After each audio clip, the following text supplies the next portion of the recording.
Sa gitna ng do-or-die path playoff experience ang tinitignang pinakamalaking baon ng TNT Tropang 5G ayon kay Ray ng Batak. Ang ibang detalye alamin sa eksklusibong pag-abante ni Jet Hilario. Sports Now. Sports Now. Exclusive.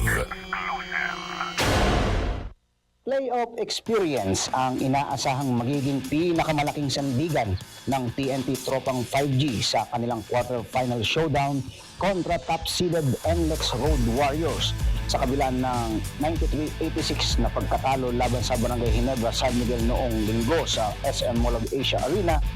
Nananatiling kumpiyansa si Ray ng Batak na kayang makipagsabayan ng Tropang 5G sa mas matinding laban sa post-season. Anyway, we always remind each other na kailangan pagdating ng playoffs, iba na yung atmosphere dito. Iba na yung laban, iba na yung tawagan. Mas physical,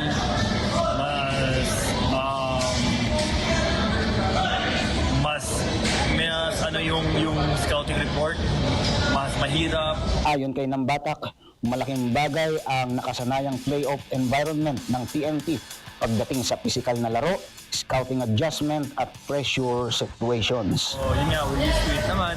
And then, good thing naman kasi kahit pa paano may experience kami na pagdating sa playoffs. So we hope na yung experience na yun magamit namin ito sa playoffs, lalo twice to beat yung mga kalaban namin. Nahulog ang TNT sa number 8 seed matapos ang kabiguan kontra Ginebra, dahilan upang mapunta sila sa do-or-die path laban sa NLEX na may hawak na twice to beat advantage. Naniniwala rin si Nambatak na magiging mahalaga ang mental preparation ni Bolbol habang inaasahang magiging sentro ng depensa ng Road Warriors ang TNT import. Kailangan pagdating sa playoffs, yung mindset niya kailangan ready and focus kasi yung for sure yung scouting talaga nakatutok sa kanya.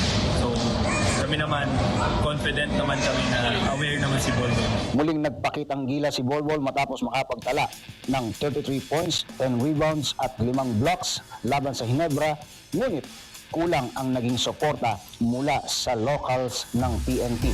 Aminado na si Nambatak na iba pa rin ang atmosphere kapag kaharap ang crowd favorite na Ginebra kahit hindi na bearing ang laro sa standing.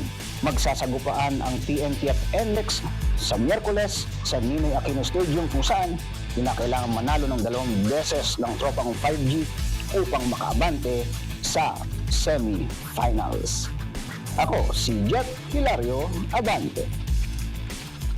Manatiling nakatutok sa Abante, sundan kami sa aming mga social media accounts at huwag kalimutang mag-subscribe sa aming YouTube channel, DWAR Abante Radio, para sa mga eksklusibong balita.